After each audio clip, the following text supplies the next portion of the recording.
And now, Giants Sports Talk Live. Here are your hosts, Eric and Glenn.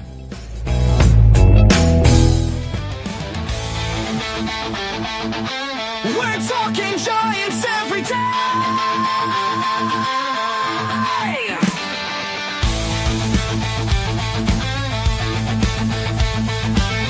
From McCovey Cove to the Oracle Park lights, Eric and Glenn keep the fire burning bright, fighting for the glory, no matter what it costs us, breaking down the moments from the wins to the losses. Giant Sports Talk, we're here for the ride. Eric and Glenn with the fan base pride, talking dreams, will they contend? But we'll back the Giants till the very end.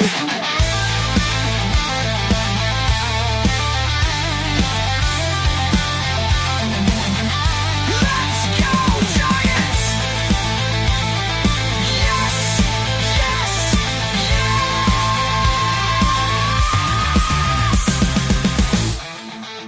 yes! Feeling groovy on a Monday, Eric. Eric and Glenn breaking it down, all Giants all the time.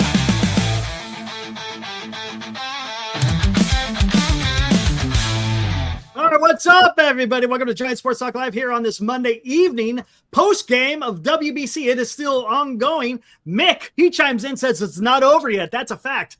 Right now, it is top of the ninth. The Team Mexico was able to get their leadoff runner on first base. It looks like Alejandro Osana just struck out. So now there is one out. 2 outs to go for Team USA to clinch the victory. Close game. Close damn game. It's been quite the baseball game. Defensive freaking plays all over the place. Balls leaving the ballpark. I mean, it's been a pretty enjoyable game. But again, it's myself, Glenn, Lou, and then we got special guest Gary Mintz from the New York Giants.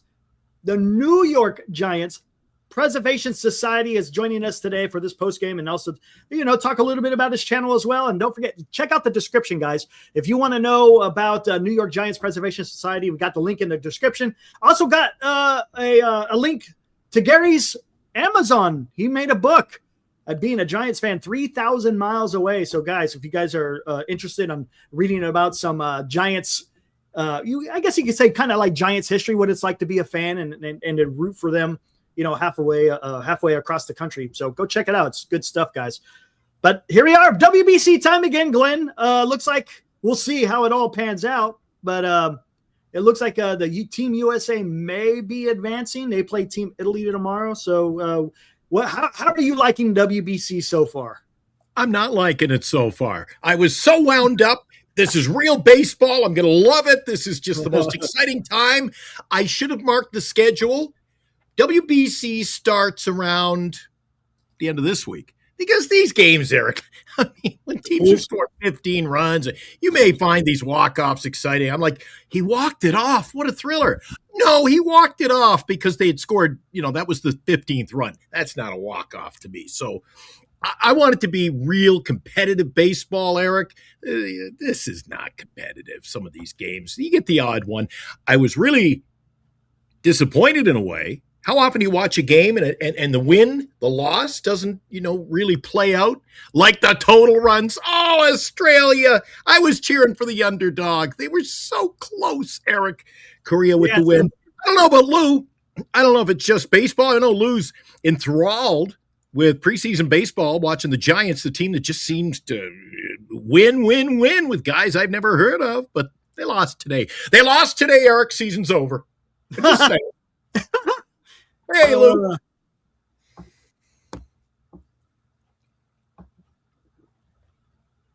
Sorry, Eric.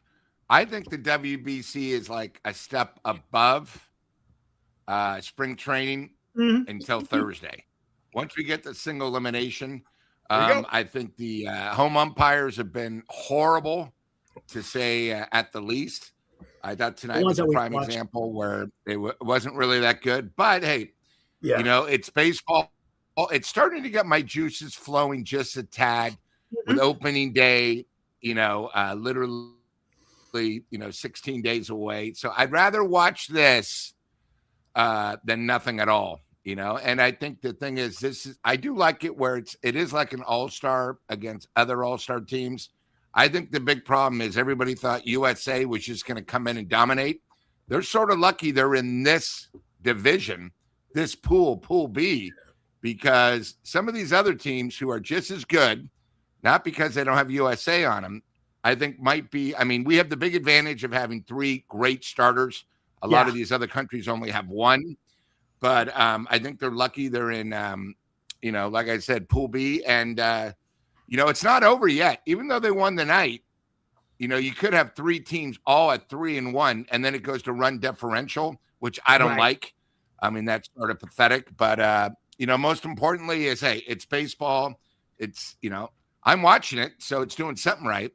But, I'll be more excited like Thursday once it becomes real clutch, I guess the best way to say it. But good point. And look, guys, we'll get more into the Giants here after we talk WBC. Go for it, Glenn. So Eric, Lou agrees with me that the best is yet to come, for lack of a better term. The best is yet to come. This is not really great baseball we've seen so far. If you like lots of runs, that's your thing. You like games, 12-10 and 15-0. That's okay.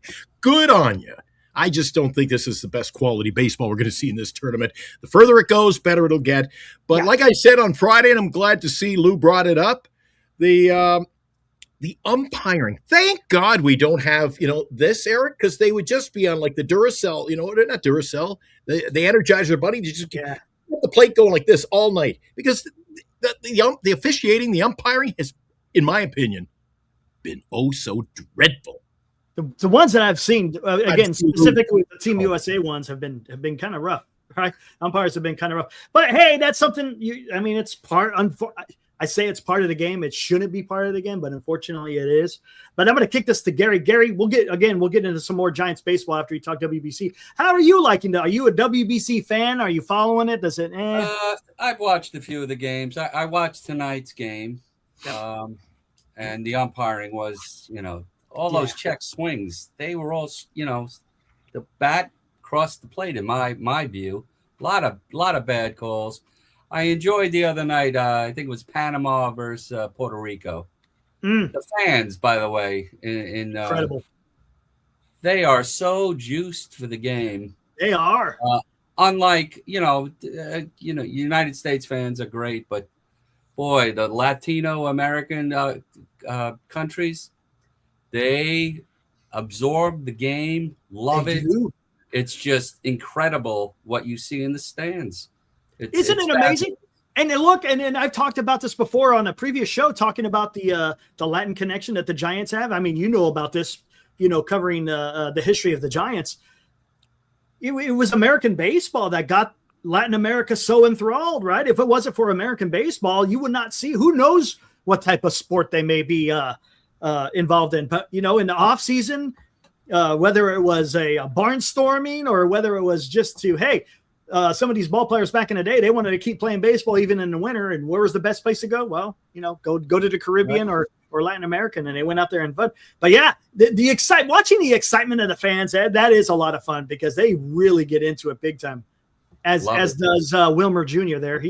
You see, he's a fan. He's a little fan. Wilmer Flores, little Wilmer. Boy, he's been making more. He disappeared for months. Look at him. I'll tell you what, though. Eric, tonight's crowd was like 55, maybe 60% for Mexico. It was in Houston. It was. Huge. It was huge. You saw green and Mexican flags everywhere. Yep, exactly. And it's funny because to talk a little bit about the game, the defense on today's game was incredible. Marcus, I saw you make a comment talking about Bobby Witt Jr. There were that second dive he made. I don't know how he did it.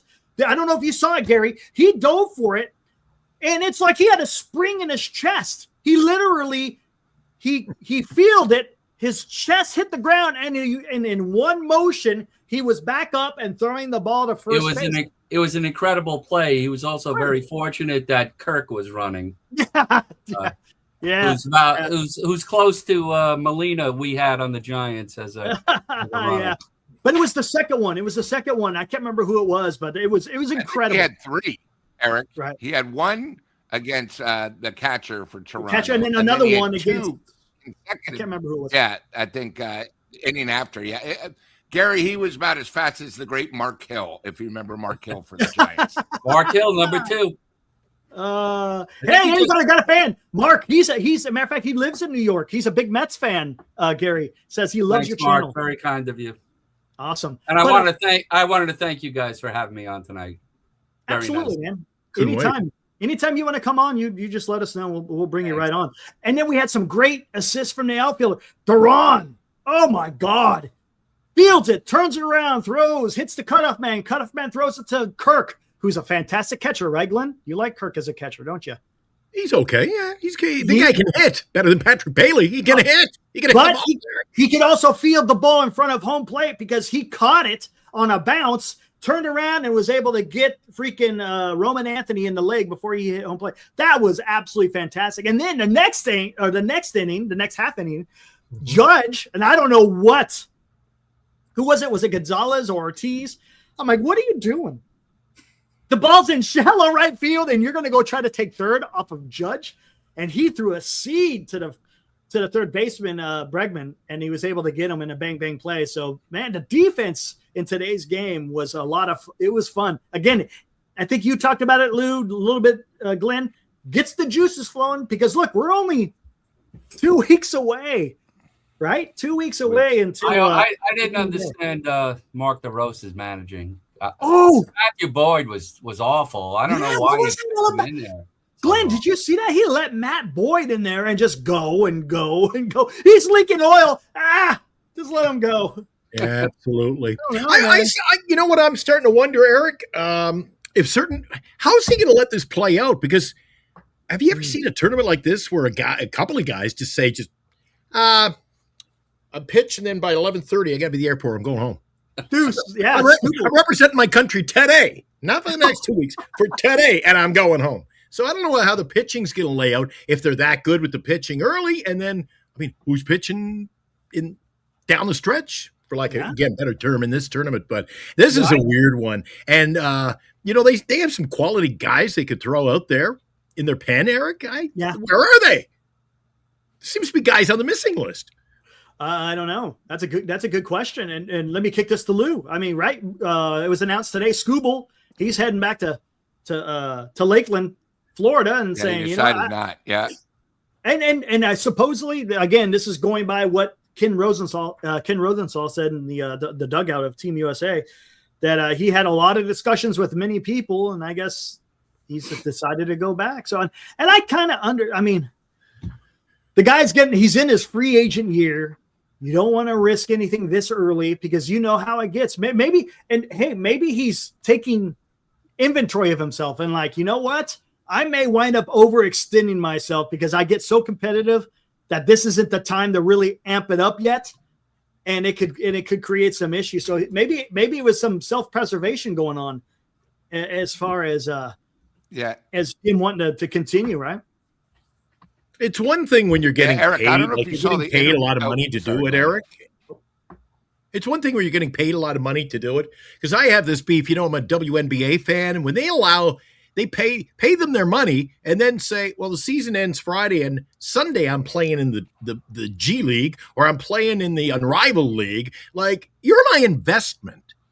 You're my investment. So in a way, Scooble investing in himself right now, and I can see both sides. I mean, if I'm competitive, I want to stay. I want to win. Yeah, I hear you. I want to win. I want to be part of this, something special. This is one of the best USA. This is one of the best teams on paper that you've ever seen, Eric. And then to say, I'm going home. But I think some of the guys in the chat have already hit it on the head, Lou. It's Lou. Money. Yeah. Give me the money. Yeah, Glenn, well, I don't know if you guys. What bothered me a few years ago was Blake Snell pull that crap on the Giants. He was supposed to pitch the last game. Yeah, I'm going to watch the game. Give me some peanuts and Cracker Jacks. That left some bad taste in the organization. Absolutely. Go for it, Luke. Yeah, sorry, Luke. Eric, what I was going to say is I don't know if you guys saw yesterday an interview. So Skenes was sitting with Scooble, and they talked about playing for the WBC. And I think what happened is he got caught right? And this is when you're young, you're not sure. And I'm not sure if he's used to having a question like this, but he commented, I love playing for the WBC. You know, you learn so much here. It's better than spring training, all the stuff that you want to hear. And now 24 hours later, he's going back to Detroit. So obviously, before the interview, his manager, his GM, and then most importantly, his agent said, what are you doing? You know, we have a plan, you know, and I think it just shows he's a little immature and he's young. Because you know what? Hey, the guy literally just came off the biggest ever, you know, when you go against your team for the 1 year, you know, he spoke out of turn. He just said what he thought they wanted to listen to. Now it's a reverse. That just tells me he's a little bit, you know, he's young. He's a little immature because I think in Detroit, he's never had to sit down by himself where somebody's asking him tough questions. Obviously, he doesn't have reporters like Susan, you know, and Alex that give him, you know, cheese puffs and underhand things, so he never has to answer them. But, you know, he literally sort of embarrassed himself. You could look it up on YouTube, him and Skenes, because Skenes said the same thing. I'm a better person for pitching for USA. And I get to learn from someone like him. Now, I know they're competitors, right? But they're in different leagues. They're in different divisions. But you sort of thought like they were buddies and they said the right answers. I was just shocked 24 hours later. He's now back to Detroit because he literally said, I think I can pitch the second game because that would have been when would it have been? It would that would be the Saturday. semi because Yeah, he's it a would have web been the semi. His right? normal 5-day, his normal 5-day thing, and He would be all in the these semi. pictures like a routine. You see what I mean? So, you know, again, he's young. You know, unfortunately, he didn't go to a real school. He went to SEC. SEC's horrible in baseball. He didn't go to like the Pac-12 or the Big 12 where they have real superstars. Let's remember that he went to LSU. That's all I need to say. Thank you. Hey, you know, maybe he's just speaking from the heart, and sometimes that could get you in trouble, right? Because if, as you said, if they already had a plan in place, hey, this is the plan. You're going to pitch one game, and that they even talked before the WBC even started, right? He's going to pitch one game and he's going to head back. So maybe he just got caught up in the moment, and he's just speaking from the heart. And you know, should he be crucified? No. Because he's just talking about how he wants to do that. But again, maybe you're upsetting the powers that be because you're on an MLB contract with the Detroit Tigers. And look, they went out there and they went and got Valdez, and they're, for all intents and purposes, they're going for it. So hey, don't be out there trying to sabotage this thing, because the last thing we want you to do is to get hurt. But I tell you, it's fun to watch this, you know, and this is a discussion. I know they've been talking about it because baseball is no longer in the Summer Olympics anymore, right? If I'm not mistaken, I think they took it off. This is kind of like the Olympics just with baseball. And the vibe is just incredible, man. You see the people are excited about this, and it's a lot of fun to watch just to see, you know, especially with players, because they get really pumped up for this. You know, when you're playing for something bigger than just a paycheck, it's your right, your national honor. You want to represent the country that you're playing for. I mean, that's pretty big. It's something it's again a little bit more, I guess you want to say, emotional rather than just going out there and trying to win a big league game. I'm not saying that it's not important, but it's a little bit different, right? You're playing for a country, and I think that's pretty damn cool. Glenn, again, looks like, I think, right, doesn't U.S. advances with this one, right? If I'm not mistaken. I think USA advances, and then I think the top two from each pool advance. So I think the Giants should advance, right? I know they play Italy tomorrow, but I'm not sure how. I think with this win, they advance, if I'm not mistaken. I thought there was a combination of wins, losses. Like U.S. hasn't officially clinched yet. Yeah, see, I don't know. I'm going to have to look more into But anyway, that. I'm just worried about the second round. I'm letting this all play out. It's like, Yeah. you know, you put all the ingredients in the pot and you stir it up. Let's get ready for round two. That's more meaningful baseball. Yeah, I hear you. I'm surprised we've gotten, let me see, we have gotten 21 minutes into the show, and nobody has talked about, Arise winning an MVP award or something. Oh, dude, let's do that. One game. Again, Mr. Negativity here. We got Mr. Salty, Mr. Negativity, and Eric with the pom-poms. Eric, one game does not make a career. I've gotten, my texts are going off. You know what it was like during Fantasy League, and the texts were coming in at 3 a.m., 4:30 a.m. Had to block that guy. Well, now Arise has one big game or two games, and oh my God, they've got us win. Again, people just get so excited, and baseball. Gary, you got to agree with me, Gary. Help me out here. A game does not make a career. A week does not make a career. Not even one season makes a career. It's nice seeing a San Francisco Giant be able to control a bat the way he does. Yeah. It really, I mean, with the amount of guys we have striking out every year, you can count on him not being one of those guys. And I know he had a big game. He's hit some home runs. He's not going to be hitting home runs much with the Giants. And as long as he controls that bat and knocks in runs or moves runners over, which they have a hard trouble doing, he's going to be a big asset, provided he can field adequately, which is a big question. And that's going to be Gary, Eric, because you know what happens? Almost every player in our lineup, Eric. What happens when? Remember they came out of the gate last year and they were doing things right, running the bases. Their game was more what I'll call sound. For me personally, I don't want to see Rise go near a home run this year. Then all of a sudden, I'm gonna pull the ball. They fall into old routines so easily. Just work on what you do best and stick with it. I tell you what, and I'm gonna kick this to Lou too. Is with, and I said this all along. If you make solid contact, home runs will come. You just got to make that solid contact. That's all you got to do. And that's what Arias is. Look, that's what he's known for, right? Is making contact. Not necessarily solid, but he makes contact. Maybe he tweaks something this year, or maybe he just is healthy, Lou, because last year he fought, I think, a concussion. I think he also fought, if it was last year or the year before, I know he had a hand issue going on.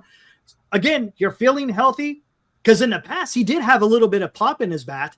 And here in that one game, man, he was like Barry Bonds for one day, and it was absolutely. And look, Ramos is having a good WBC. Jung-Hoo Lee is having a fantastic out there in right field, freaking sliding for balls. I mean, it's incredible what our guys are doing. It's fantastic. It's great to see that our guys are out there competing. But Lou, we had this conversation in our last show. Where do we bat Luis Arias? Now we could kind of transition a little bit in here into some Giants baseball talk now. Do you still want to have him off, or do you want him to bat maybe a little bit lower? Because it seems like he's got the clutch. I first of all, Arias is a professional hitter. Okay. Mm-hmm. We don't have anybody else on our team that's a professional hitter. Okay. It's a big step up. The guy struck out, I think, last year 18 times. I think everybody in our starting lineup averaged that per month, how many times they struck out. So let's really figure. I would love him like a number 2 or maybe like a number 5, hitter, because I think too many times we had guys batting out of place. We all thought Lee, when he came from Korea, was a great leadoff hitter, would steal 30 bases. He hasn't done anything. Anything he thought he would when he came from Korea, he's done nothing. Okay. So that's why last year was an example. He batted 1 through 9. They couldn't figure out where to put him. But the key thing is, if you can get someone like Arias, you don't need to bat Chapman 3rd or 4th.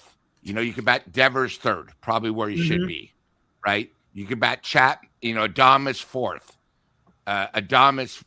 Arias 5th, and then you have Chapman 6th. Because I think too many times when you bat, the key thing is when you're a leadoff hitter, you have a job to do. When you're batting 9th with no pitcher, you have a job to do. Yeah. Okay. Correct. Chapman's job is more defensive wise. He's never that great hitting. I keep telling you, if you look at his stats, he had 1 year when the ball was juice. He's not a number 3 hitter. He's not a number 4 hitter. Okay. We're not talking about his defense before the chat goes crazy. We're talking about him offensively. The guy strikes out way too much to bat 3-4. So if you now bat him 6, he's a great 6 hitter. He's just not a good 3rd or 4th. They got to figure out where the lineup is. You asked me about Arias. I would love him number 2. The problem is we don't really have a leadoff hitter. So I'd be very happy with him at 5 because it always seemed like every single time Chapman would come up, there'd be runners either in scoring position or all they had to do is make a contact, and he would strike out on the exact same pitch, a slider, high and away. Every time. It was the same thing when Lee had that problem where I think he rolled out to second base like 18 straight times. So I think that's going to be Tony V's toughest job of where to bat everybody. And if you've noticed, in spring training, he's trying everyone. I've seen Adames lead off twice. I saw Lee twice. So I don't even think he knows right now. Which sort of scares me because the league does start in the league starts in 2 weeks, and we're still going through all this. Now, again, the excuse is a lot of my regulars aren't here. They're playing in the WBC, which is fine. But you have to get them back and get something because I think the biggest problem with the Giants offense is just like our pitching, you got to get used to the routine.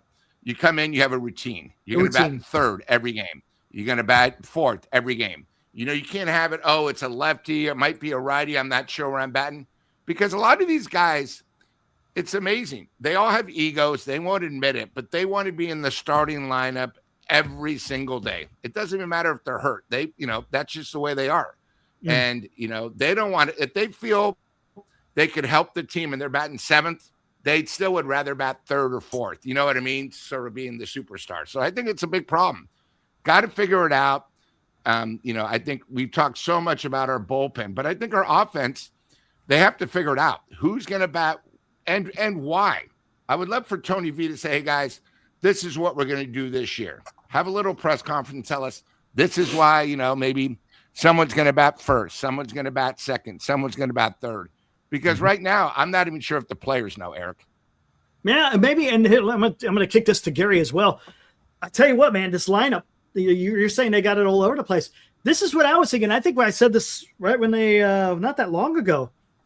How about you have Jung-Hoo Lee lead off, Adames hitting second, Devers hitting third, Ramos hitting cleanup, Arias hitting 5th, Chapman hitting 6th, Eldridge batting 7th, right? And then you got Bader batting 8th, and then Bailey batting 9th. I think that's a pretty damn good lineup. I like it. I don't mind that. I don't at all. I mean, and the thing is, if you swap out Lee and Arias, I don't know if I want Lee as your 5 hitter though. That's the only thing. Arias is I think a better 5 hitter than it would be for Jung-Hoo Lee, because the thing I like about Jung-Hoo Lee, I want him to be able to get on base. He needs to be able to take a walk. Look, he likes to swing the bat. He doesn't strike out a lot. Same thing with Arias. Problem is, he's got to be able to also take a walk when he can, and he's got to set the table, so to speak. And I think the Giants are gonna do wonderful. And look, this is one thing that has been fun to watch in spring training is the Giants are hitting. They're hitting, man. And I'll tell you, and there's a lot of, and we'll get into this a little bit later because I know Glenn and Lou are ready to go as far as talking about some of these guys that are contributing for the Giants. And I don't want to steal the thunder, but we'll let them talk about it. But Gary, I mean, what do you think? Do you like that lineup, or what do you think? I made up a lineup that I think Lou would like certain things. And last year, if you remember, Jung-Hoo Lee was batting 3rd at the beginning of the year. He was. So my lineup, other than the first 2 positions, is strictly left-right. I would have Lee leading off, Arias 2nd. I'm going Ramos 3rd, Devers 4th, Adames 5th, Eldridge 6th, Chapman 7th, Bailey 8th, and Bader 9th. I like it.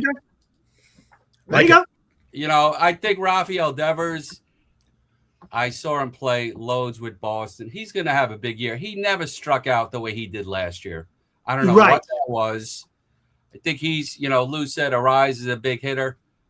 Devers is a real good hitter. And I think I'm hoping that he shows that this year. And then you got, Lou's going to like I have Chapman hitting 7th because he shouldn't be hitting 3rd or 5th. He's not that type of player. No. Now, granted, his spring has been much better, but again, it is spring training. But I'm glad that he's working on something because he's not going out there striking out all the damn time, which is huge. Because look, the Giants are going to need these guys. They need those 3 core guys: Adames, Chapman, Devers. Right? Those are your core guys right now. Because we don't know what's going to happen to Ramos in the offseason because he's going to be a free agent after this year. He may or may not be a Giant, but those 3 guys are definitely going to be the Giant for 5+ years. So, Glenn, let's hear it. What do you think? We're rehashing this whole Arias thing and where he hits in a lineup and how it's going to get constructed. I told you on Friday night, after you look at, do a little research on the World Wide Web, go down this information highway, and you'll see that Arias, throughout his career, he's been a leadoff guy. It's where the guy hits. So again, our Giants looking to reinvent a player, reinvent the wheel, as I call it. I mean, you signed the guy. He's a leadoff man. What do you want to do with him? Well, we might bat him 5th. I don't know. Yep, he bats leadoff. Eric, put the guy in. But not to jump ship on the Arias thing, but you see how everybody got so excited. Arias had a game for the ages. He did.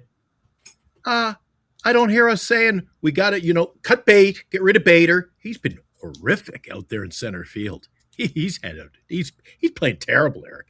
Bader has sucked at the World Baseball Classic. But I don't hear all the good Giants fans, boy, they live for the pom-poms.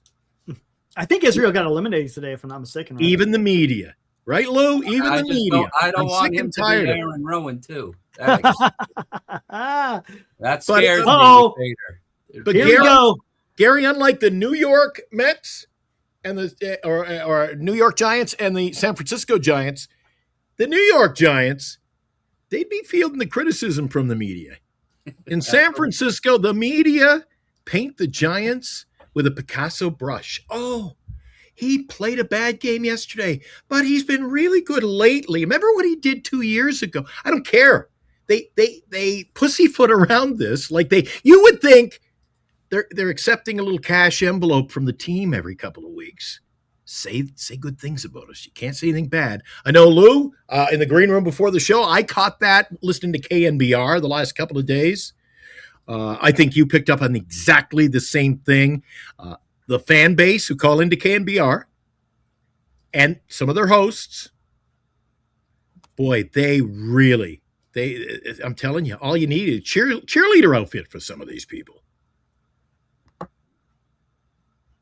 Here comes Super Salty. Glenn, it's so funny because I listened to the show yesterday. I think, and again, I'm just going to speak. I think Giant fans might be some of the most lost individuals in the world. Either the Giants fans are living in the past from 10 years ago, or they're complete morons. They all think because spring training, the Giants, I mean, they had some idiot yesterday get on saying, I can see the Giants in the World Series. What is wrong with you people? Let me give you a stat so you guys can come down to reality. Okay. The Giants lead the Pacific Coast with 117 runs. Pretty good, right? Yeah. Giants, best record. Pretty good. Out of those, 87% are against non-starters. Okay. So that means they're not scoring against the other team's best pitchers. Okay. 79% of the runs against 117 are against pitching from either rookie ball, single A, or double A. That won't even be in the majors. So while you guys think the Giants, oh my God, give me an example yesterday against the Cubs. Giants were down 5-0. They came back. People said, oh my God, this team's the greatest. You guys are talking about people, spring training. The Giants, oh my God, McRae, he's the greatest. He's going against a guy who's double A. This guy's a 4A player. He should be dominating. It's absolutely pathetic. You guys think just because we're good in the spring and last year when we won the crown that we're back. We're not back, okay? The best thing that's happened to the Giants and the worst is the WBC because so many players are playing the WBC, the youth, which might be good in 3 years, are doing a good job. But remember, they're going against pitchers because these guys have pitchers that are also at the WBC that are pitching single A and double A. I would be more upset if the Giants weren't dominating, where you have these guys that are forward players and they're not scoring against single A. Then we have a super problem. All we know is the Giants might be good in 3 or 4 years. Okay. We talk about guys like McRae, oh my God, the Giants, what are they going to do? Matos, what are we going to do? My God, he has no more options. These are the same guys we had last year that didn't do shit.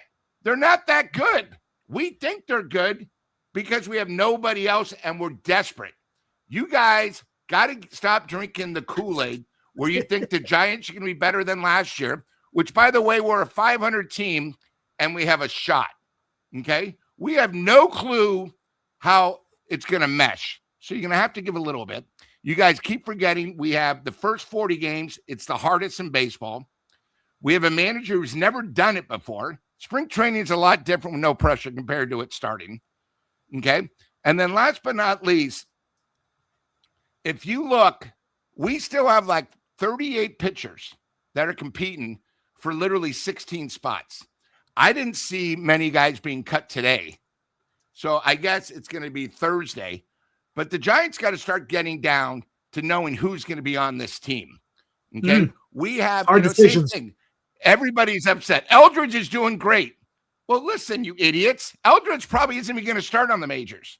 If you guys listened to Susan today, she did another useless interview with Tony V where she asked him a simple question. With Eldridge playing well, where do you see him at the start of the season? Now, Tony V gave 2 answers. Well, we're going to have to see in the next 2 weeks.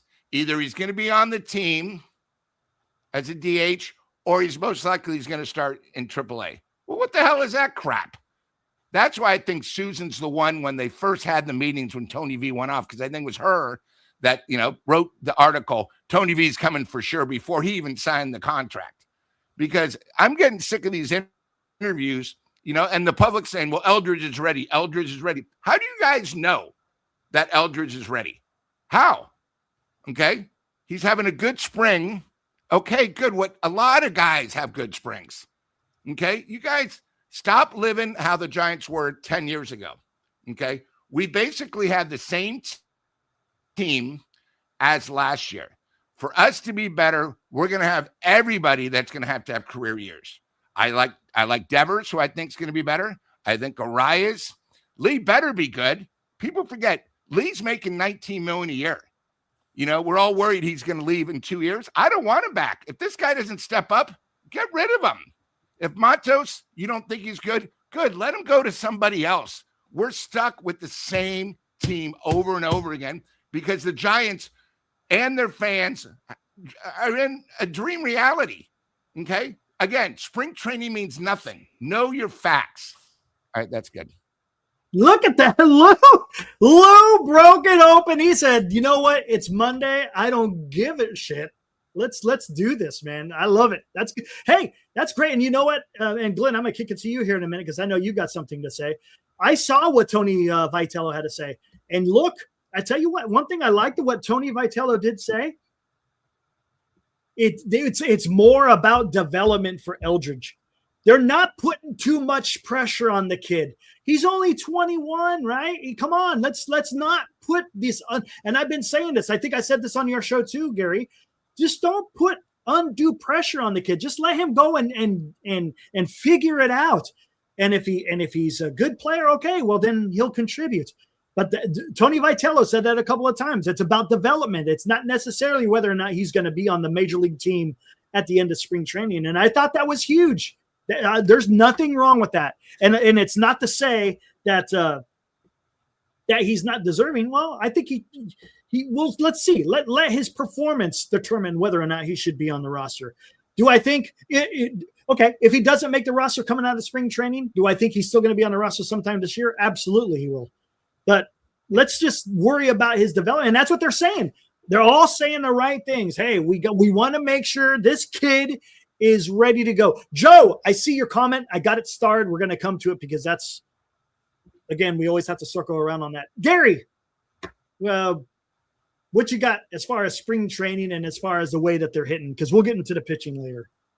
as far as Eldridge goes, I agree with you. That being said, if you're going to say, Gary, who would you rather see on the roster? Him, McRae, or Encarnacion, or Matos? I mean, You're not lying. I need to have Eldridge there. Why do you want journeyman players who may not amount to anything when you have this guy who also may not amount to anything, but he's 21 years old. Bigger upside. Much bigger upside.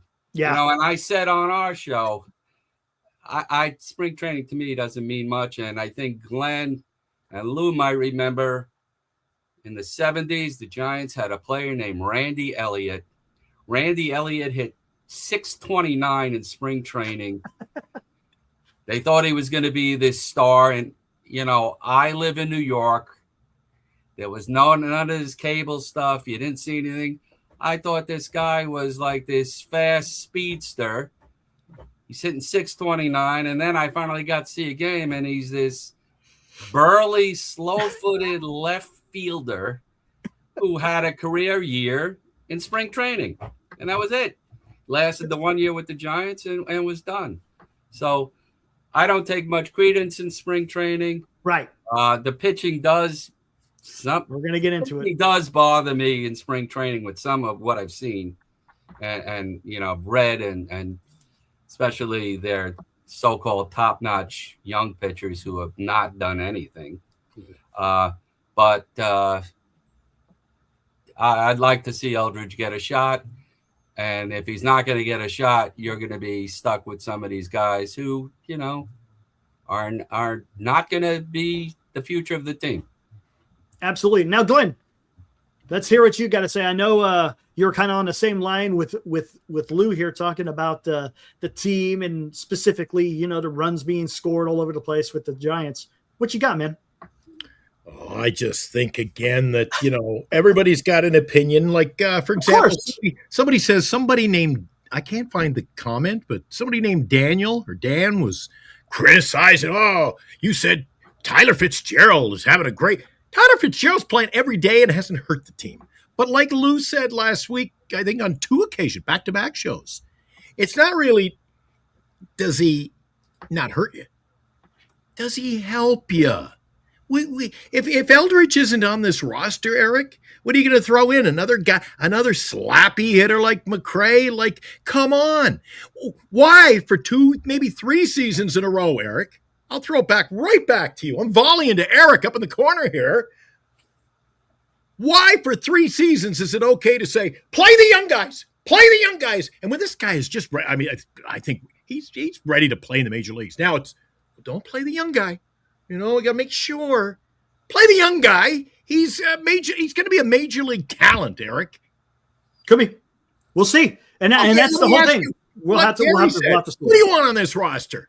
No, 100%. McRae? But here's the problem, and this is something you guys got to also realize here. We throw water balloons down to Greg. One thing you have to realize is clubs don't like to throw away talent. Whether you like it or dislike it, this is the truth of it.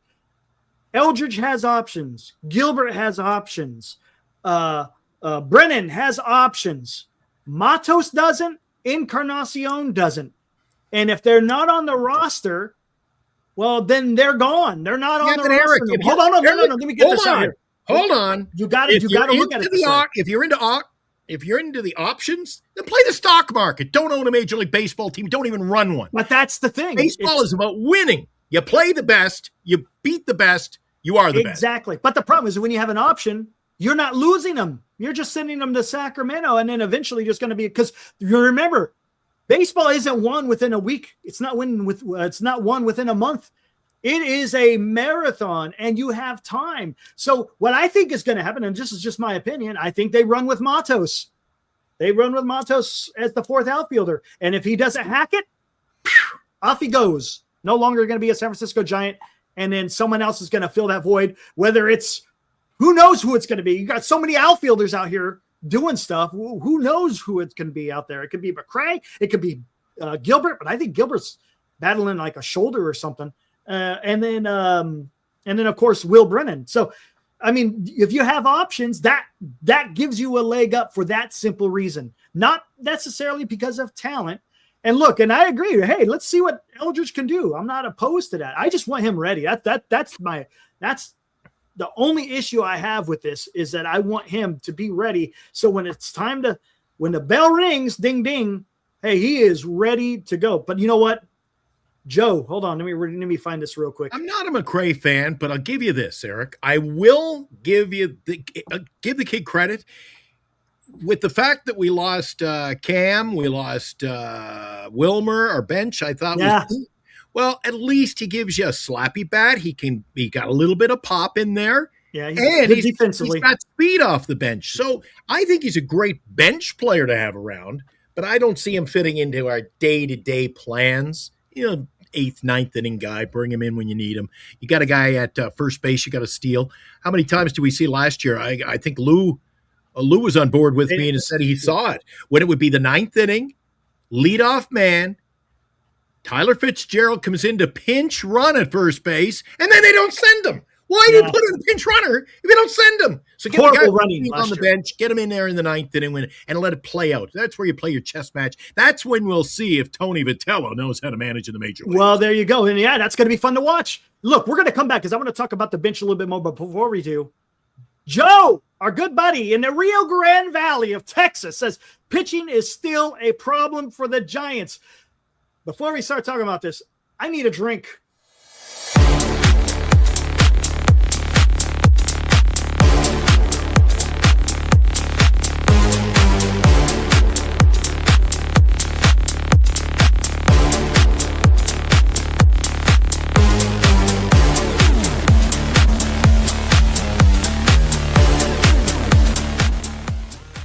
Come see Eric, Glenn, and Lou for the Giants Sports Talk Live meet and greet, March 14th from 3 to 7 p.m.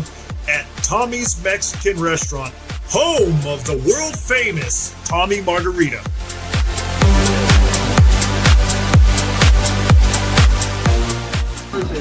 I'm Julio Bermejo, the North American Ambassador of Tequila, here at Tommy's Mexican Restaurant, where we will welcome Giants Sports Talk Live, March 14th. Come see Glenn, Eric, and Super Salty Lou here at Tommy's and learn all about the Tommy's Margarita.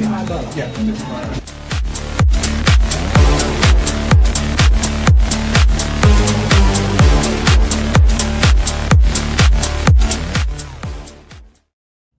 There we go. Tommy's Mexican Restaurant. Hey, it's getting close this Saturday. Gary, too bad you couldn't hop on a plane and come on over because it's going to be fun. We're got a few of your guys over there at the New York Giants Preservation Society may show up, so it should be a lot of fun. Looking forward to it. Lou, talk a little bit about more. Who's going to be the sponsor of the sponsor?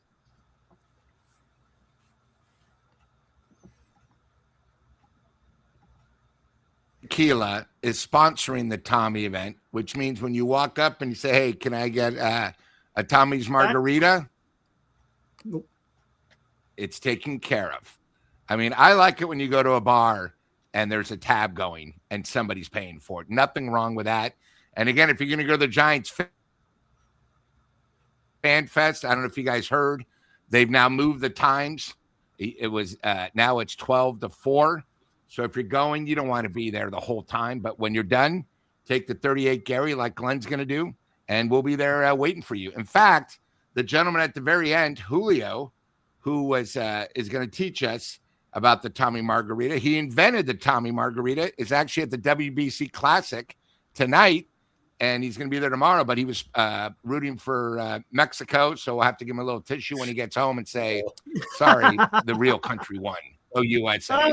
But yeah, so we have a sponsor for our sponsors. So this way, all the margaritas are taken care of. And you know what? It's going to be a fun time.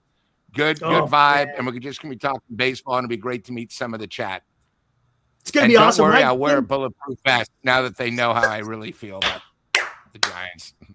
Oh, my gosh. That's funny. Glenn, man, it's going to be about – you come in the night before, right? Something like that, or the day before? I'm so excited to get there. I changed my flight. I'm leaving on Thursday now, not Friday. Oh, hey! Now, Thursday just in case, if you leave the day before that 5-hour flight, you got snowstorms. We had another one here yesterday. You never know with the spring in Canada what it's going to be like. So I'm going to leave a day earlier. Just, any issues fall into place. I got a little backup day to get there. Worst case scenario, I would fly in Saturday at 1 o'clock. Bang! Right there over to Tommy's. Gary, you got to come over to the best coast. You got to come over and hang out with the boys some weekend at Tommy's. We don't even need a special occasion. If you just say we're coming into town, we're coming over from the Preservation Society, what should we do? We go to Tommy's, and we'll make sure you're looked after there. Well, I'll tell you what, man. We got the West Coast, quote-unquote, Finnerties over at Tommy's, and he's got Finnerties over there in New York. So there you go. We got all the bases covered here, right? Yeah, but the good thing about the Tommy's Margarita that we have now learned, Eric, is the fact that the Tommy's Margarita is served in New York, too. So he doesn't have to go far to get one. He can find one in New York City. It's world freaking famous. Yeah, absolutely. I can't wait. Looking forward to that. All right, time to get into the freaking pitching. A little bit of news today, right? Yeah. Joey Lucchesi. Remember Joey Lucchesi? Joey, who I love you. Well, it was the first thing was Joey, I don't give a shit. Remember that? Yeah. And then I fell in love with the guy. The guy was freaking coming out of the bullpen and was pretty solid. So I turned it into Joey, I love you, right? Lou, I love you. That's what it was. But they had to sign him today for the simple fact, Revier Sanmartin looks like he's going to be on the shelf for 3 months with that hip. So we got Peguero that's going to be out for a couple of months. Revier Sanmartin, one of the very first pitchers that they signed in the offseason, is on the shelf. So now the Giants are having to go sign someone familiar in Joey Lucchesi to figure out this bullpen again, man. Every single episode, we're always in here talking about this damn bullpen, man. And we're talking injuries. We're talking injuries, and the big one hasn't hit yet. Well, you just wait. Bite your tongue. This is look. I'm telling you. Thanks, Buster. I'll say this again. The rotation is gonna be fine in the beginning, the first couple of months. Everyone is fresh, but once you start getting those the workload putting on that arm, things could change. I'm worried about these close games. It's baseball. There's going to be close games. And who does Tony Vitello? Who is he going to be able to depend on to take the 7th, to be the setup man, to be the closer? I mean, goodness gracious, this is something. I'm going to go straight to Gary with this one. We talked a little bit about this, Gary. I'm nervous, man. Honestly, I think you have every right to be, because even the names you said, they're basically all journeymen. You're hoping that they come through. The most stable guy in there is Ryan Walker, who everybody hated last year because he did a bad job. And we're hoping that he comes back. Take that for a minute. The most stable guy is the guy who was an absolute abomination last year coming out of bullpen. I'm on the train. I'm out of here. I'm leaving for a couple of weeks. I can't handle any of this. This is crazy talk. The Astros had in their years, the Killer Bees, Biggio, Bagwell, and Berkman. Mm-hmm. We don't have Killer Bees. We have Beck, Bivens, Brubaker, and Budo. And that's going to be some of the core of our bullpen, and it's a real big question mark because what's your bees? you're asking guys who are not highly sought out of from other teams. If these guys were put on waivers, I doubt many of them would be claimed. You're asking them to pitch a lot of innings and be effective. I'd rather go with young guys in the bullpen because these other guys I feel are just not going to get it done. And there's going to be a lot of nights here where you're talking after the game and Glenn and Lou are going to be complaining about what we have finishing the games. I'm worried about what we got starting games, Gary. Everybody's got them all. I'll give Eric credit. He loves to cheer for the team. He thinks we're going to be fine, no problem at the start of the year. And then But how much do you, Gary? Have you looked at the first month of the season, the teams? I saw the schedule. Yeah. So if we're not going to pitch well in the back end, we sure as hell better pitch above and beyond in the front end, because this is a tough schedule. I don't want some people are kind of downplaying it, but at the end of the day, if you don't have great pitching, you're playing the Yankees and the Phillies and the Dodgers and then the Phillies and the Mets. I mean, it can go downhill quick. Listen, they probably should have signed a top-notch starter. There's no question about that. The first three guys are, I think, pretty solid. You know, Roop and Logan Webb and Robbie Ray. The other two guys, hopefully they'll do well. The whole problem here was with Farhan, with Wisenhunt and Birdsong. You know, these guys we were sold that they were can't miss prospects.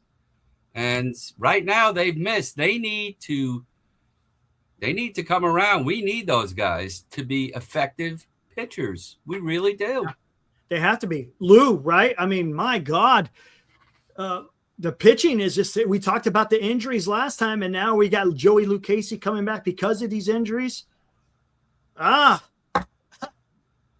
Gary, do you agree that you win with pitching and defense? That's what Eric's been harping on. Yeah, we don't. Safe pitching and defense. Another crumb. 3 world championships because of pitching and defense. Yep. That's why we won. We weren't out hitting. And we don't have anything close. Years. We don't have anything close. And of course. And a little luck. You know, you got to remember a little luck on two of them early in the playoff series. But, you know, the thing about the Giants, they keep talking pitching, defense. And for 10 years, we haven't had either. Last year's defense was atrocious. Our pitching, atrocious. You know, it's one of those things, Gary, and I'm going to commend you right now. Beside me, you're the first person to say Eldridge might be good, because 95% Giant fans think this guy's already in the Hall of Fame because of what he did in the minors.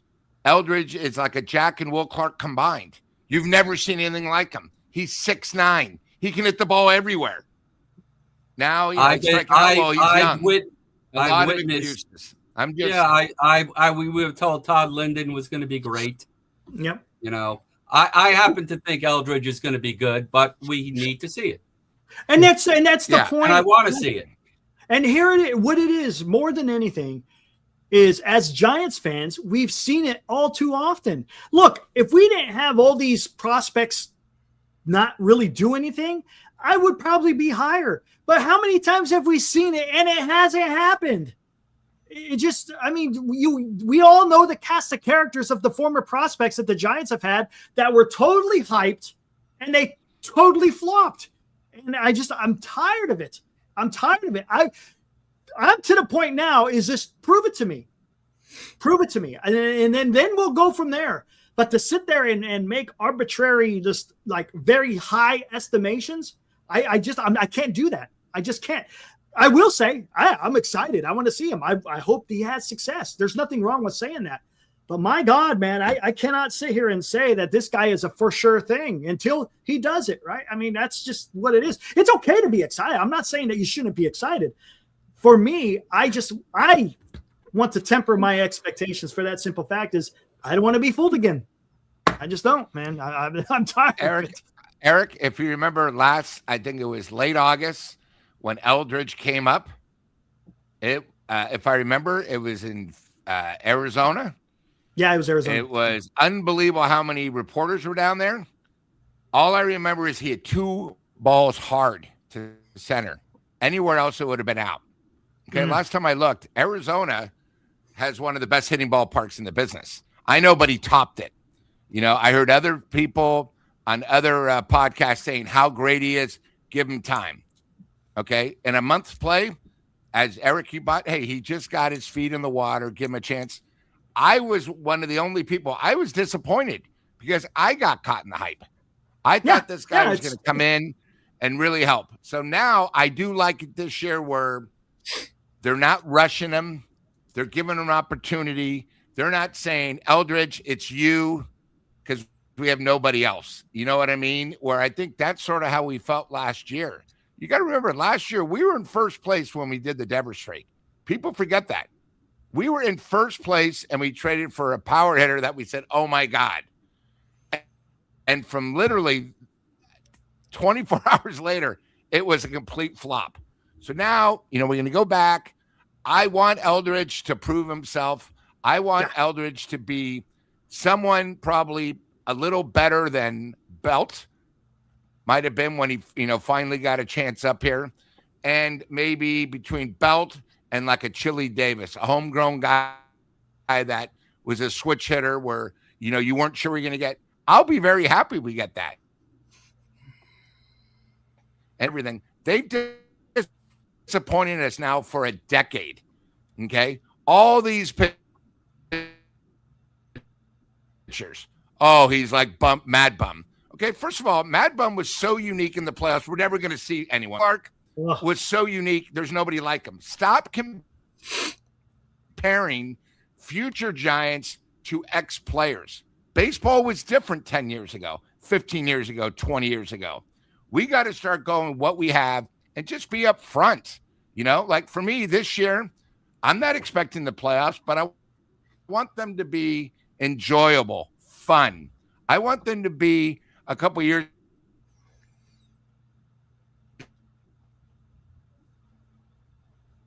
ago. Yeah. But that people compare, that's the nature of the game. I mean, when I was younger, Bobby Bonds was called the next Willie Mays. That's just, even though they don't compare, that's so the next Mad Bum, the next Lincecum. That's just the nature of the game. And you know what, Eric? Lou was bringing up some mighty good points there. We lost him. He's going to try to reshuffle the deck and come back in. You didn't correct me earlier. Appreciate that. But I don't know why I can't get the name Dom Smith correct. Dom Smith. I called him Cam early in the show. Did you catch that? Cam. I didn't even. But do you realize, Eric, that the guys who are our bench players and role players, we call them bench players, the guys off the bench who contributed in such a huge way? Dominic Smith. You can't argue that. Wilmer Flores, one of the best clutch hitters off the bench late in the game. You could have. In fact, I'll give Dom his kudos. The both of them were clutch. You couldn't ask for more. But you notice, Eric, we're trying to replace them in the aggregate with guys who were on the team last year or couldn't make the team. They were in AAA. They were ARR players. They weren't ready and they didn't contribute enough. And now those are the guys who are trying to fill in and replace those players. I don't know. I think they should have went out and got more talent. And I think you had a dandy comment earlier. We're led down the garden path every year. We talk about it, Eric. The promises made are not promises kept by this organization. We're going to go out. We know what we need. Well, if you knew what you needed, why didn't you go out and get it? We're going to be very busy. Trade deadline, and then Eric and I are here watching the ticker on our Mickey Mouse go around. It's 3:00 in the afternoon. I'm like, Eric, any deals? I don't see any. Nothing worse than doing a trade deadline show when there's no trades. Oh, my God. So like they said on the Quadrophenia Tour, November 20th, 1973, Eric, at the Cow Palace, history repeats itself. Won't be fooled again. Hey, the Who. There you go. Exactly. Gary, let's talk a little bit about this. The bench. I wanted to circle back because we all know about the pitching, and it's going to be tough to watch. The bench doesn't seem. I mean, as of right now, let's just kind of. I'm going to guesstimate. The bench is probably going to consist of Schmidt, Koss, Susak, and Matos. Totally agree with you on that. That's probably going to be the bench. So, who out of those guys? You're down by a run. It's the 7th inning or the 8th inning. You got a guy over there sitting on second base. Who's the guy that's going to come up and get you that clutch hit? Out of those 4 guys, you're not going to be pinch hitting much. I think those guys will be more fill-ins defensively. Matos might come up, if they switch, switch. Yeah. An outfielder. I think the 9 guys they have out there with Devers and Eldridge switching off DH and right. Those are going to be the. You're not going to be going to the bench to pinch hit much. No, right, Glenn. I mean, come on. You talked about it last year. you had either Dom Smith or Devers, depending on how one was usually DH, and so I guess you can't say that. But you had Wilmer Flores coming off the bench, and he would always give you a hell of a freaking at bat every time. He'd always give. It may not always work out, but man, he would work the count. He didn't go up there and take 3 strikes and went and sat back down. The guy would battle the pitcher, and that's something that you want. Man, I tell you, this is. You have to have, Wilmer Flores, perfect bench player. That being said, he can't play anywhere in the field. No. So you got your 2 middle infielders, second, short, and third with Koss and Schmidt. And Schmidt could also play first, but you got Devers and Eldridge there. And you need a 4th outfielder. Yeah. And I think Matos is the 4th all outfielder. Around is the lesser of evils at this point. Hopefully he could, he was this big hitting prospect. Anytime I see him hit, he hits I don't care about this exit velocity, but he hits the ball soft. He needs to hit the ball hard. Puts some authority. Lou, there he is. He's in the chat now. He goes, soft bench, need to pick up a veteran. And that's a great point that Lou makes, because there is no veteran on the bench. Koss isn't a veteran. Casey Schmidt, I would not consider a quote unquote veteran. I mean, he's got some playing time. Don't get me wrong. Would I call him a veteran? No. Daniel Susak, they picked him up on a Rule 5 draft. He's not a veteran. And Matos, him and Schmidt are very similar in the amount of playing time that they have. I wouldn't necessarily call them your veteran guy coming off the bench like a Wilmer Flores, Glenn. He's still out there looking for a job. That's the problem. You don't want to give up on Koss because he can play multiple positions in the infield, maybe a little bit of outfield, and his bat's decent. Casey Schmidt, right? He could play all over the infield. And then you have to have your backup catcher, and you have to have the 4th outfielder. So that's where you're left. But Eric, don't you agree that on your bench you got to have depth to come into games? You got to have guys who fit into different roles. You notice McRae. You said McRae and Koss. They're very similar players. They're very similar players who would hang on. Listen, let's call a spade, as I like to say, Eric. Koss, McRae. The only reason they're getting a sniff of the major leagues is because they're in this organization. They're not playing for the Blue Jays or the Yankees or the Dodgers or the Mets or 90% of the teams in baseball, Eric. They're getting a shot because this is we nickel and dime, Eric. Mm-hmm. Gary said we should have gone out and got better starting pitching. What does that mean? You get a veteran presence. The bench. Well, we're not rolling with guys like Joel Youngblood over there, Eric. We have no veteran presence. Hey, Lou, you look much better. Oh, Lou's back. Hey, Lou. Much better. Nice and clean there. Yeah, looking good. You're not doing this. So again, the veteran, I like what you're saying, but the problem is the Giants are in a conundrum because they don't have a room for that veteran unless you say goodbye to Koss or goodbye to Schmidt or they're not going to say goodbye to Matos and you're not getting rid of Daniel Susak because he was a Rule 5 draft pick. Otherwise, you got to give him back to the Twins. And the Giants aren't going to do that. I don't know what they do, Lou. Hey, Eric, I just wanted to ask you a question. All 4 of those guys, if they're on a different team, does it matter with us? As Glenn would say, they're fillers for the time being. I just said, Lou. That's what I just said. These guys are like, why are they here? Mark, you're right. No, Koss, he did come through with some clutch hits last year, but would you consider him a clutch hitter? For example, Mark, and I hear what you're saying, and I like Koss as a player, but I also liked Wilmer Flores coming off the bench, man. When it was late in the game, when he was late in the game and they were going to, they took a shot in the at the on deck circle, and you saw Wilmer getting his bat ready to get in that box. I felt pretty good.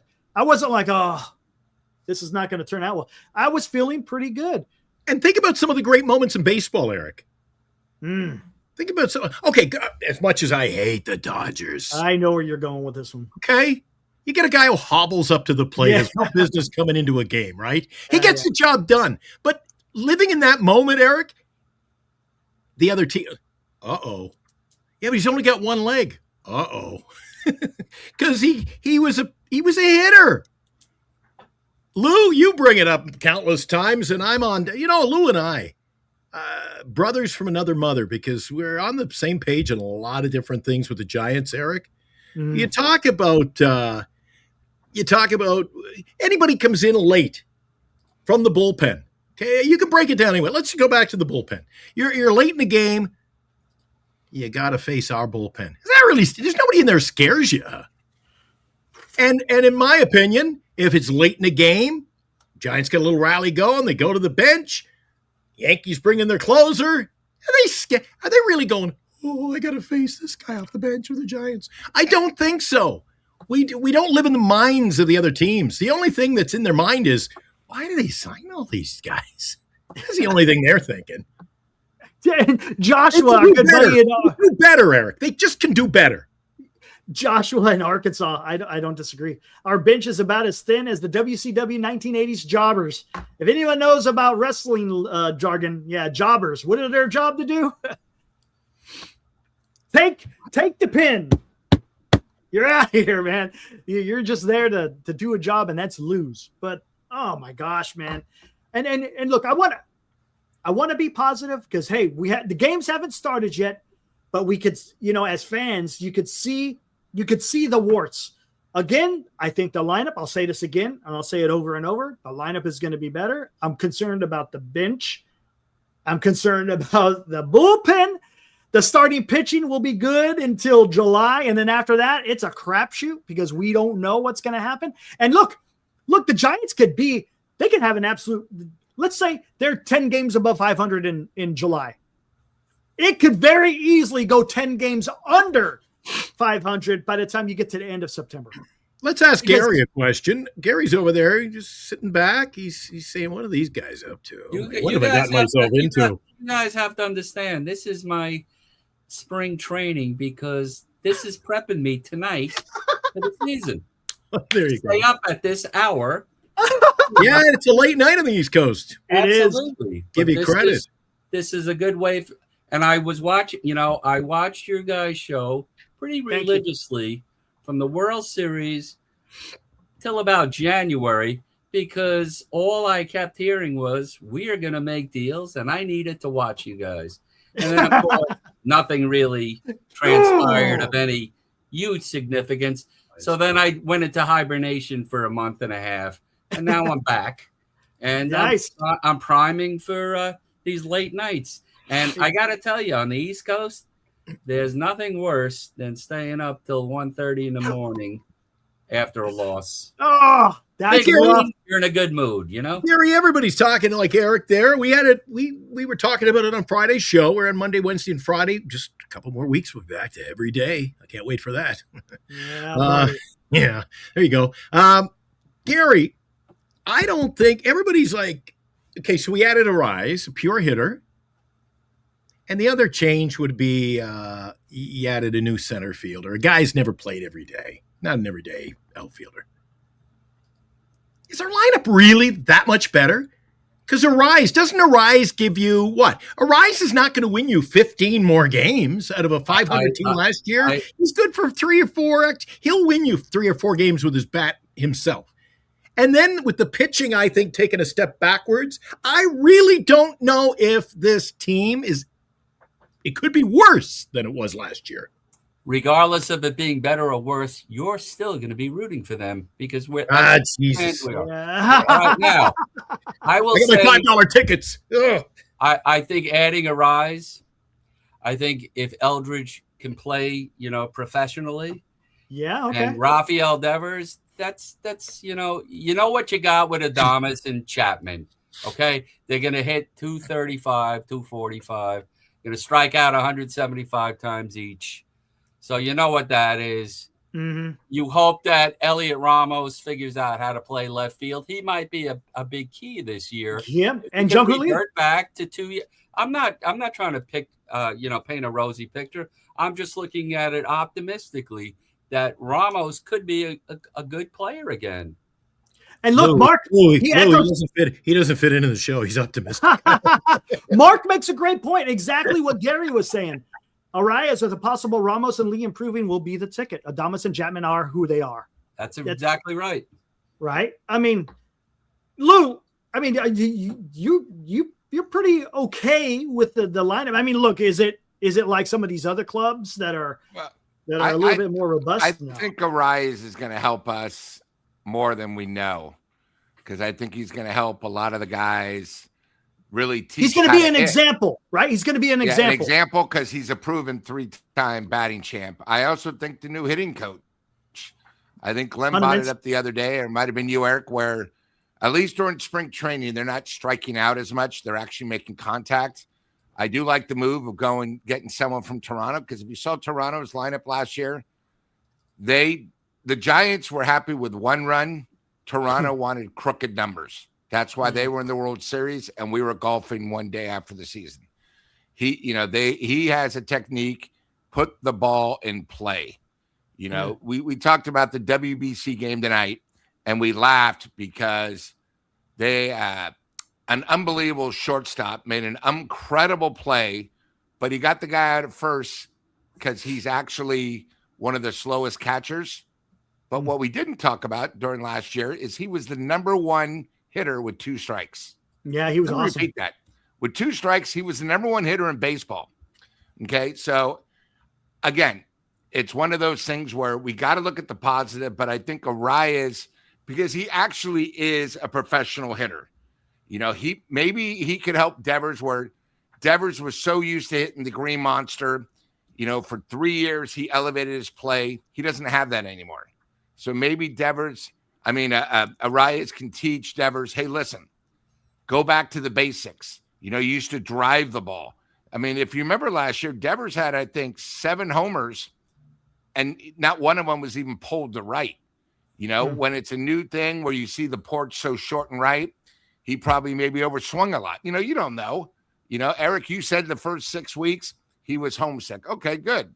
Now we have him for a full offseason. He needs to improve. Let me put it this way. If he's sort of like he is last year, oh boy, then the trade was a bust. Correct. Okay. Correct. I would agree with again, that. There's a lot of pressure. Lou, was it really a bust when you look at the 4 prospects sent to Boston? No, but I'm just thinking of the contract. Already gone. Yeah, I'm thinking of the contract. Yeah, talking about the money. Yeah, contract. Yeah, okay. Yeah, that's it. So I mean, and again, there's a lot of pressure too on Buster because he made the trade. I mean, we basically said, "Oh my God, Buster, you're the greatest." Gave him a high five. Okay, well now we need to see the results. That's all I'm saying. Hey, one of the questions I wanted to ask, since we have Gary on, because I think a lot of the chat haven't seen him. Gary, Giants play Memorial weekend in September, right? Is it Memorial or Labor Day? No, Labor Day. Labor Day. Okay. Also, the U.S. Open tennis is going on at the same time. Are you guys doing anything when the Giants are out there? Anything special if a Giants fan is going to see them during that holiday that you guys are doing? And how is it when the U.S. Open tennis is going on at the same time? Because I thought the U.S. Open tennis uses the parking lot of the field when they're going. So you're going to have 2 big things and a holiday. I mean, what should the fans expect who maybe someone's going out there for the holiday? They could expect a hard time parking, and they would expect you to use mass transit. They're also Steve Cohen. They're building a soccer stadium there, and there's the casino that he has property for. It's going to be a whole thing in that parking lot that's going to be starting in the next years or so. So it's going to take a while, but it's going to be built up, Citi Field, unlike, it's in the same parking lot as Shea Stadium was. Yeah. But as far as our group, I'm hoping to do another tour of the Polo Ground area. Nice. We take a walk around the things that are left where there's signage there, and you see where home plate was and where Willie Mays played, and his apartment building where he played stickball, and there's a stairway. Right? Yeah, the John Brush stairway. So, I represent the group. These guys in our group, they saw the Giants play in New York. I never saw the Giants play in New York, but I didn't sign up. I formed this group to keep the memory of the Giants alive. Who when they played in New York. That being said, Eric was on our show. 95% of these older men and women root for the San Francisco Giants. Yep. Why? One reason why. Willie Mays. That's the reason. He's the one that brings everyone together from New York and also San Francisco. And I'm glad you're able to kind of talk about that. Yeah, there's talk, you could say anything you want. What's the first thing you think of with the San Francisco Giants? Oh, 3 world championships. I think if you ask most people, it's still Willie Mays, despite him not being here. Yeah.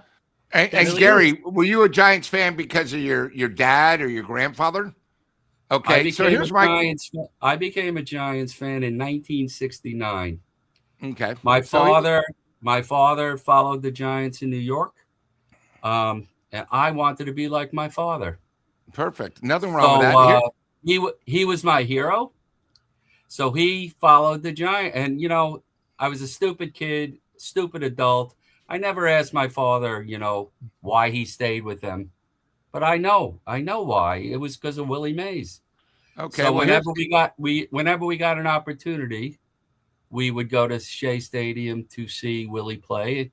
And now it's 1969. He's kind of at the end. Yeah. But when he got traded to the Mets, we went to that first game when he beat the Giants. And in my lifetime, is the only time it was okay for the Giants to lose. I'm okay. When I tell you I'm a sick fan, I really am. I mean, again, Gary, you're talking to a guy out of 57 years I've been following them. Yeah. Were you like me when the Giants won in 2000? In 2010, when we won it, I was with 5 guys. I had suffered. I was at Anaheim when we choked. I was at Dodger Stadium when we choked. I was with 5 guys, and we were all in tears because we never thought we'd ever see the Giants win it. It was so emotional. It was amazing. My father was the nicest man. Everybody loved him. And the only thing I ever thought he did bad to me was because I wanted to be like him, to be a Giant fan. And then I spent 40 years in the desert wandering. And then Nirvana came in 2010. I never thought. And then the San Francisco Giants, their organization was just so kind to us. They brought the trophy into Manhattan. Nice. We got to have a brunch with Buster Posey and Willie Mays. And then lo and behold, 2 years later, and then 2 more years later.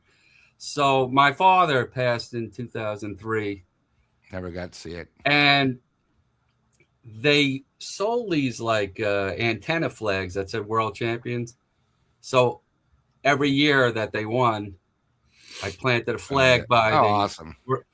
And 2 of them is still there. It's like the Fort McKinley there. Nice. Fort McHenry there, Eric. The flag. Fort McHenry. Oh my gosh. 2 of them is still there. They weathered, and they're what? That was 14 years ago. And my goodness. I think the 2010 one is gone. So, Gary, can you just describe for some of the people in the chat, because maybe they've never seen the photos of how close Ebbets, Polo Grounds, and hold on, let me see. Yankee Stadium really were to each other. And how crazy was it? You supported one team and that was it. You might have had friends down the street that supported the Dodgers.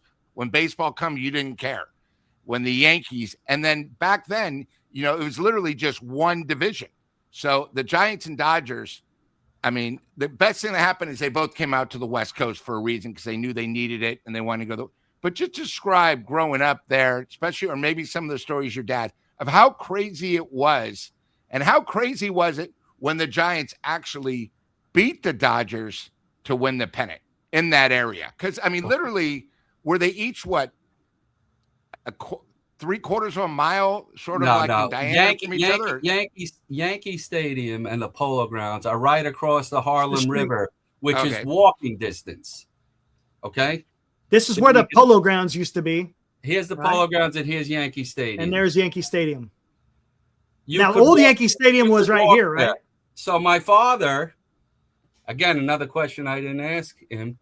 He used to see the Giants play baseball at the Polo Grounds on a Sunday, and there'd be a doubleheader when football season starts. So he'd walk to Yankee Stadium to see the New York Football Giants. So these two stadiums are very, very, again, maybe a half a mile, quarter of a mile. That's about just it. Across the river, right? And then Brooklyn there's where the Willie Mays' catch was right here. So this is where center field was out here, and then home plate was over here somewhere, right? That home plate is by building 4, over here, somewhere over here. Yeah, this way. This building, yeah. Oh, this one right here. Yeah, that's it. Yep. Yeah. Come sometimes back, they put Eric. Come back, Eric. You see this circle? Here's where home plate was, right there. Where the circle right is, over here, where it says home plate. where it's there it is.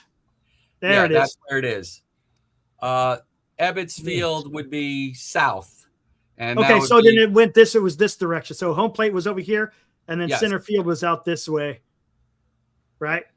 Yeah, I think left field would be out here. Right field over here where he made the catch. This is the this is the I forgot what the recreation center, which the rec center. Yeah, I'm trying to get it renamed the Willie Mays Recreation Center. There you go. And they got some plaques around here too, right? That was just refurbished. There was another sign there that they took down. Michael Mays, his son, has been instrumental in trying to get this stuff. But if you take this Harlem River Drive all the way south, it'll turn to the FDR Drive. You'll go to the FDR Drive, and then you'll go to Brooklyn where the bridge is. You cross the bridge. So the Ebbets Field was not really that close. Okay. Maybe like 10 miles. And this is where Coogan's Bluff, everyone talks about, where people can stand on the bluff and be able to see pretty much the outfield out here, way deep outfield. And then there's that stairway. Where the heck was it? Right here. The John Brush stairway, yeah. Yep. And the San Francisco Giants helped renovate that. The Giants have been so nice to our group, and they've just been amazing to us. That's awesome. Recognizing our group, and we try to put on programs with New York Giants as much as possible, but like in this month of March, because we have so many Giant fans, especially me, we spent this whole we're going to spend the whole March talking about spring training. Yep, exactly. We got Marty Laurie coming on. There you go. Nice. We got Roger Munter, who's talks about the Giants farm system all the time. And then after opening day, we have Russ Bertetta, who is an usher there. He's going to try to give everybody a bird's eye view of Oracle Park.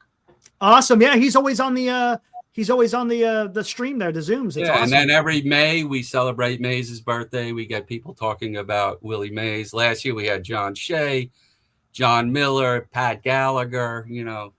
We get some great guests. The great Pat Gallagher.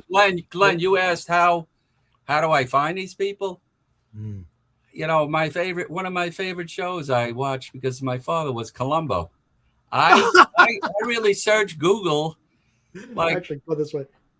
I'm able to find people, or I find the person's wife, and then I call up. Hey, is this the wife of whatever? Oh yeah, my husband is that. Oh, I work for this organization. Could I speak to him? I got to tell you, we've had about 225 Zooms since we became a virtual group. We used to have 3 or 4 meetings a year in Manhattan, and then COVID came, and that kind of changed everything. And I hate to say it made us better, but it really did, because instead of having 3 or 4 a year, we have 3 or 4 a month. And that's awesome. We don't have to rely on people being in Manhattan. And I don't live in Manhattan. It was a chore for me. I was a school teacher. I would drive from Queens there after school 3 or 4 times. So we have these meetings. We get a lot more of our members who are, older than me. They don't have to travel, and, they turn on the computer. Yeah. I think Eric and I are old souls because we love talking about that. Or I can just listen to you talk about that and bringing up the map and showing where the home plate was and the catch and the proximity to Yankee Stadium. But being an old soul and watching all the old shows like Ken Burns is that I'll wear that one out. I'll need a second copy on DVD because one of these days you're going to just wear a hole through it from playing it over and over and over and over and over. But it's a shame to me.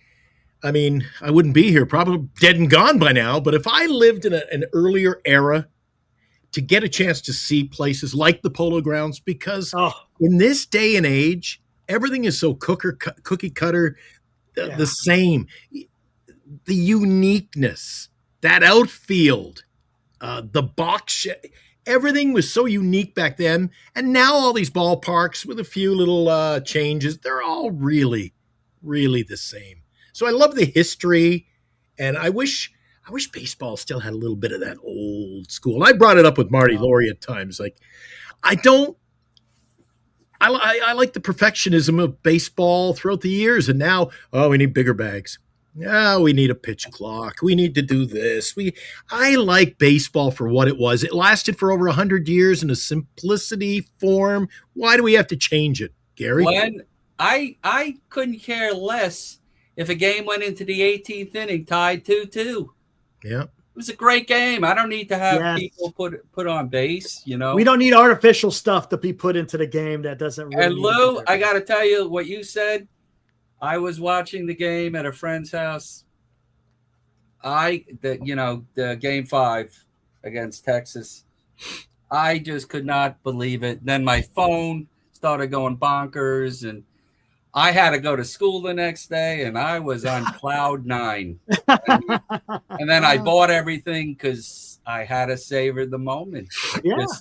And then it happened again and again. And Gary's from New York, isn't he? I live on Long Island, yeah. See, I knew the connection right away. If I was just an outsider listening, I knew he had to be from the New York area because you notice how he's bringing all these phrases, and he must have watched Seinfeld. Bonkers, it's your cat.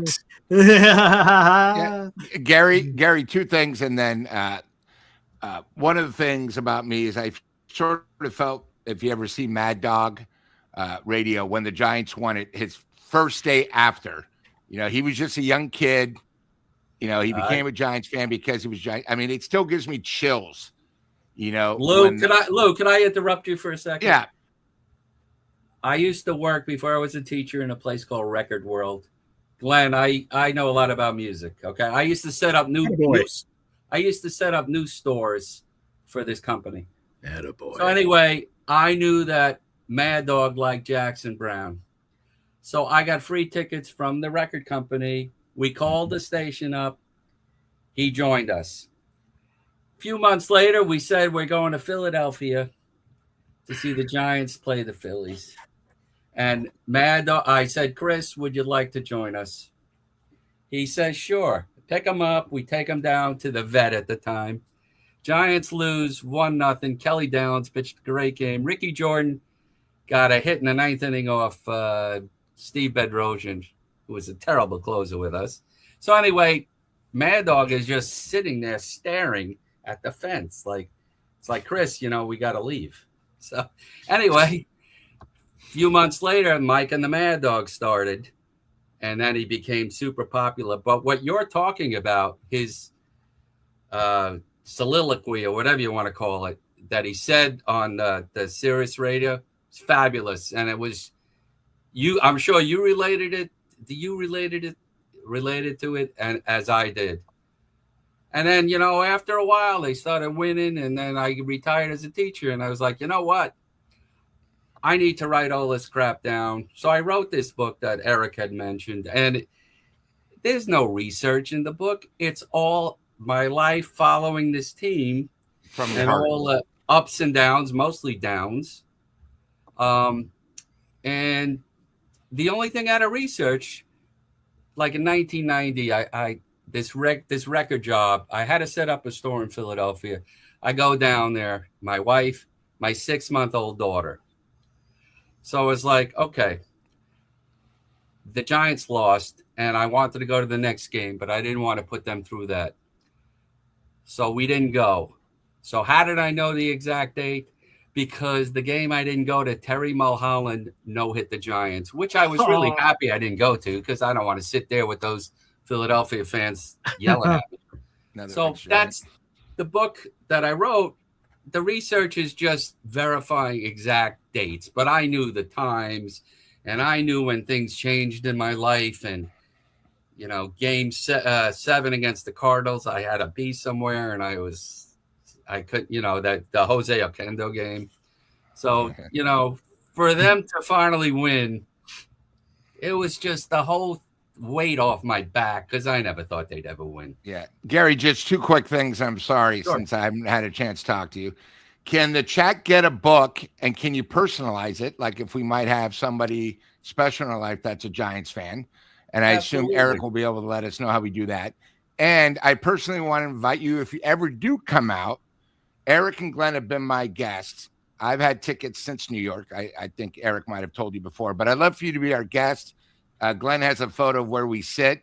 I think we'd have so much fun, just sort of like what we do here on Giant Sports Talk Live, just talking about great times and everything. So those are a photo from my seat. Those are wonderful seats. Eric had mentioned, I like those seats.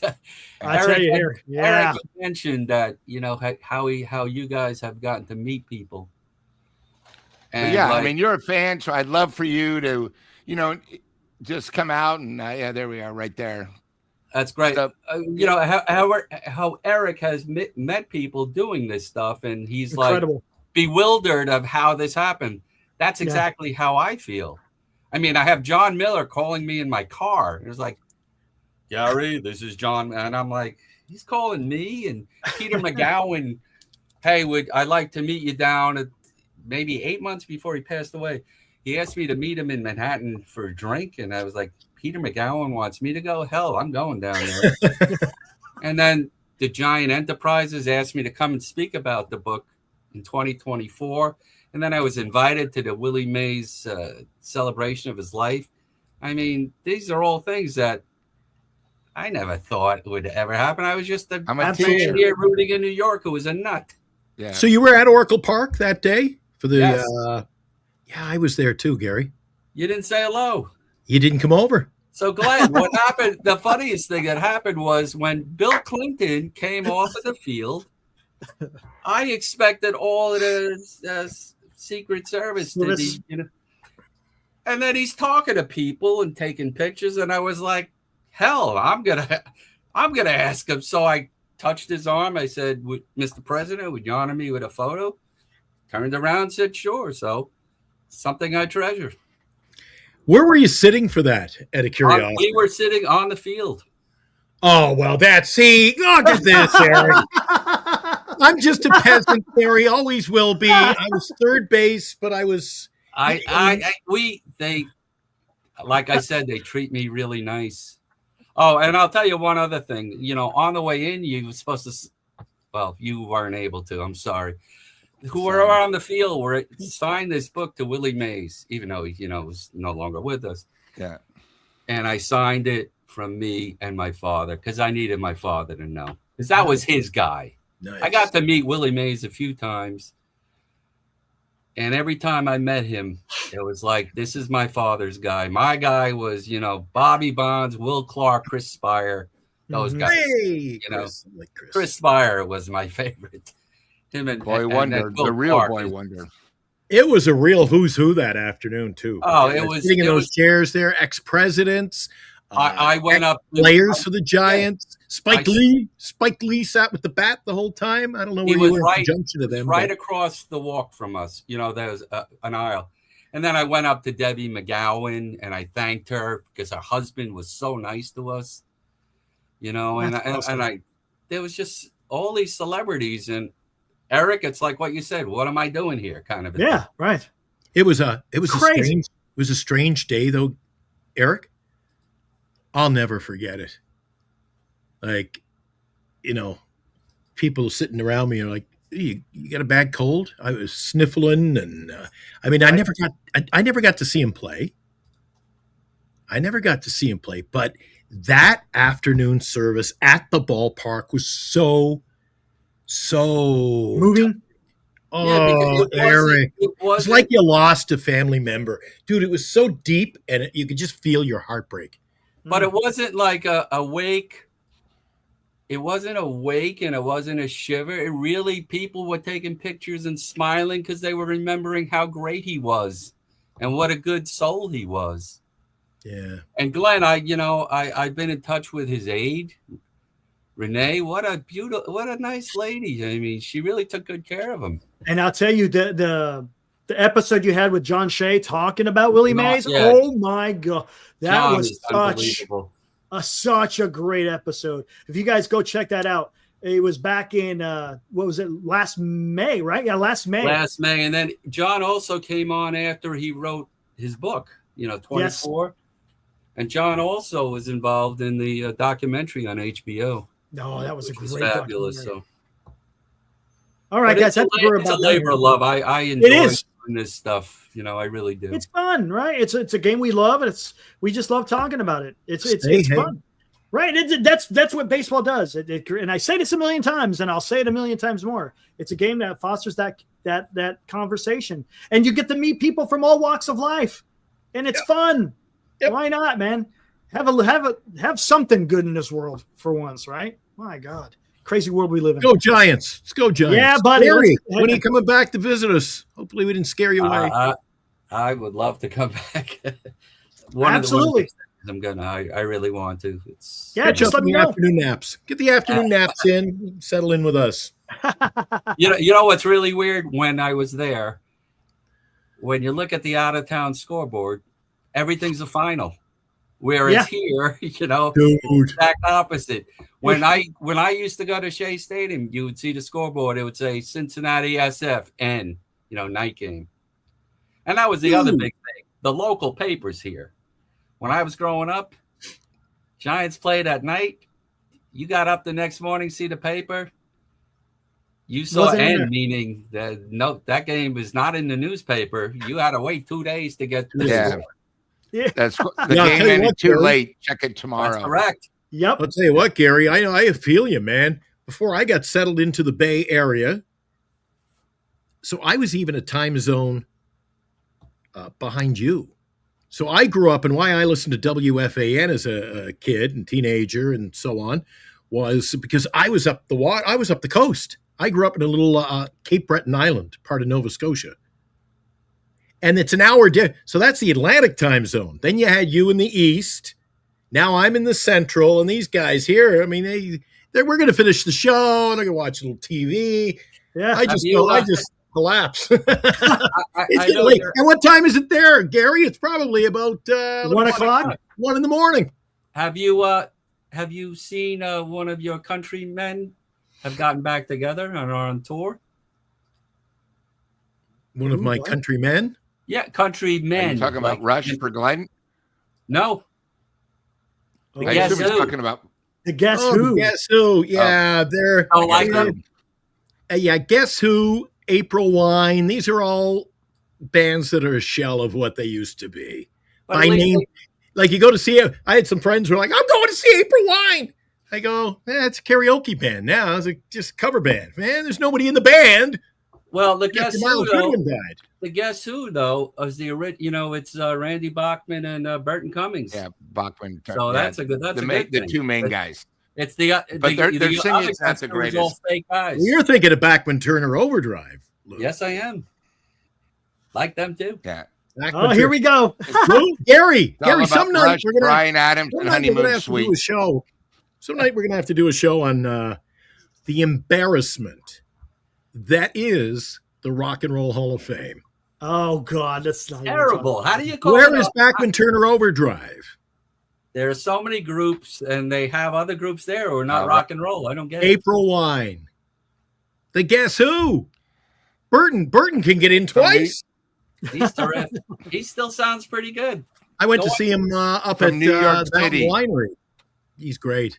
Yeah. All right, guys, I got to get out of here. Let's get out of here, Gary. Good to see you, Gary. From New York City, BOC. Hello, pleasure meeting you, Glenn. We'll do this again. Eric, you rock. Thank you, sir. Appreciate it. Let's get out of here, guys. We'll be back here Wednesday night, 8 o'clock. Do it all over again, guys. Woo! All right. Let's get out of here. Woo!